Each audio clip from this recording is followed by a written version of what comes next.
I miss wearing these things. Look at that, blood stain. Ha! There's many of people running around this business with this imprint on inside their face. Jeez, I miss kicking people in the face. Anyway, hey, it's been a 2-week hiatus from my office. I'm back in it. So let's lace up our boots, tighten them down, pull up our singlet straps, and let's go. So it was early in my career. I want to say probably like 2002, 2003. I was wrestling for Battlezone, and at the time it was NWA Battlezone. If you know the NWA name, it's a historical title in the wrestling business. It's National Wrestling Alliance that it's a staple in the wrestling business. It's historical. So back in the day, if you had $500 in a wrestling promotion, you could put the letters NWA in front of your name. So that's what Battlezone did. So it was NWA Battlezone. And so the National Wrestling Alliance still had their belts. They wound up, me and Lord Humongous wound up tagging together, and we won the NWA Southern Tag Team titles. So, which means you go all over the South to these different NWA affiliates and defend these belts. So we went to, the NWA Battlezone every other weekend, and we did Greenville, Mississippi. A guy named Pitbull Bob Sirio ran Greenville, Mississippi. I can't remember what, it was NWA something. I can't remember exactly what his promotion was called.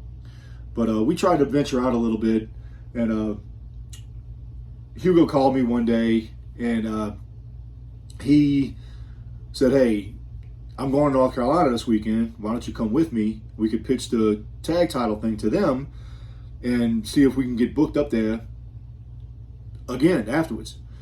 So it's like, all right, I'll go for the ride. I didn't have anything to do that weekend. I wasn't booked, and decided to take a long trip to North Carolina.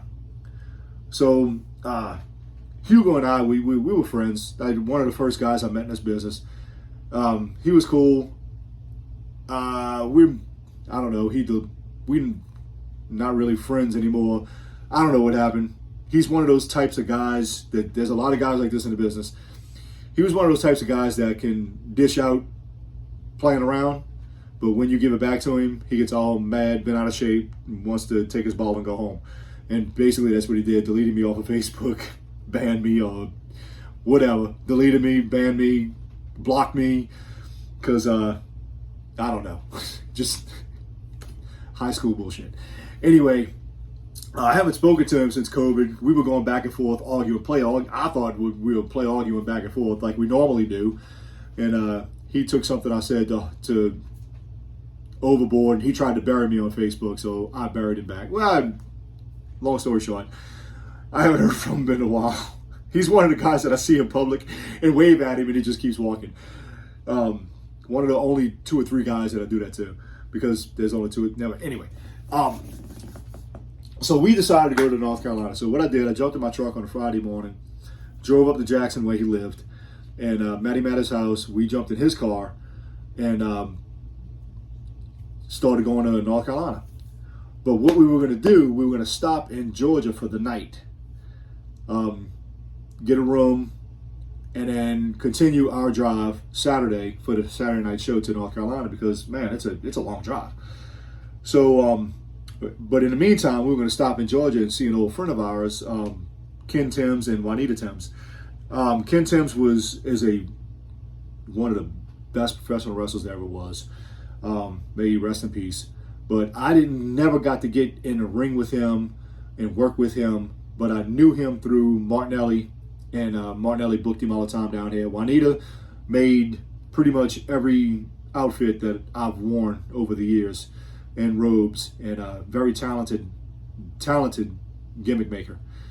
But we decided to stop in on them in Georgia and just to visit with them and see how they were doing. It was right before Ken passed away, and I'm glad I got to see him. But Juanita wasn't there.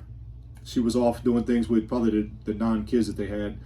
And well, half the kids were at the house, half of them was one. Anyway, so we're on the road. We get to Georgia probably about 11 o'clock at night. He's ready for some shut-eye. So we stop at this motel. And it's February, very cold, probably 20, 30 degrees. Roads are starting to ice over. So we pulled over, found a motel. A motel. Motel. And it looked like something out of a horror movie. And I was like, bro, are you serious? Shut the fuck up. We sleeping here tonight. I'm like, all right. Crackheads all over the place.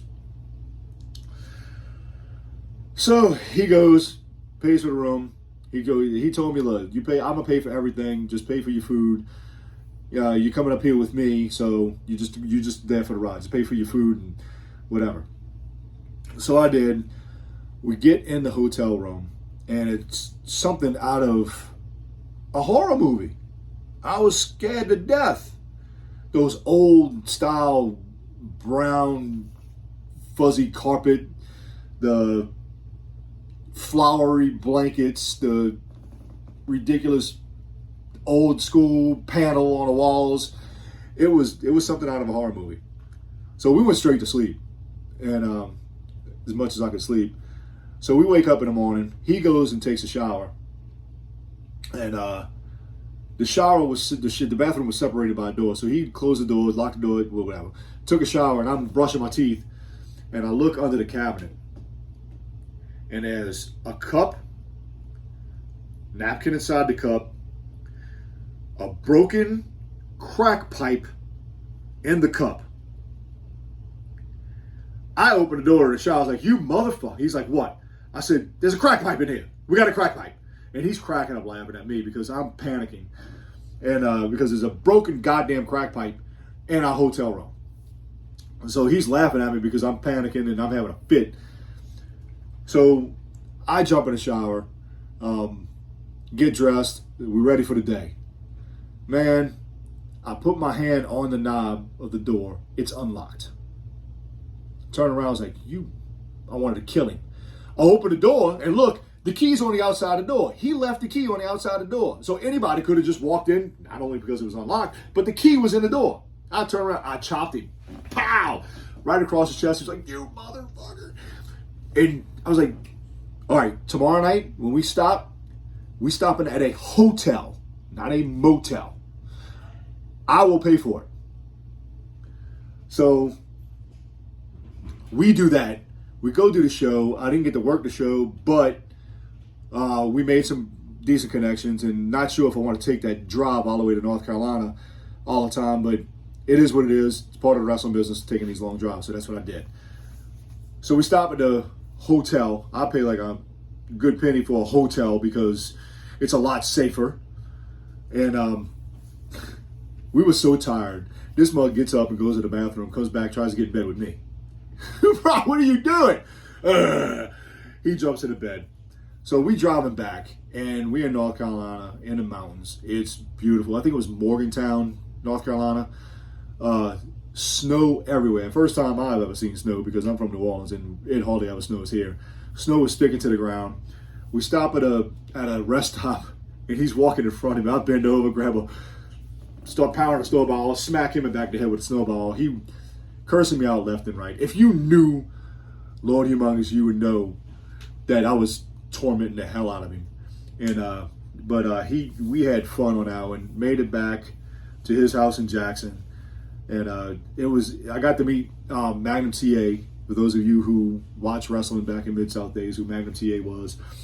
He was crippled from a bad accident he got into, but he was one of the best professional wrestlers I've ever seen work. And but that was my North Carolina trip. My one time with the North Carolina wrestling in North Carolina. And here we are about 9.5 minutes in. That was my NWA. We kept the titles for a while because we were dominant. We were both big. I was bigger than him. Called himself Lord Humongous, but he wasn't humongous. I was bigger than him. He hates when I say that. So I hope he watches this and he realizes what kind of fool he is. Love you. Share, repost, whatever. We getting back into these things again, getting a little bit longer. The last couple of them were like 4 to 5 minutes because I was lazy, but we're gonna start getting back into them. Peace, y'all. I'm out. If you're on the road this weekend wrestling, be safe. Have a good time and tear the roof off.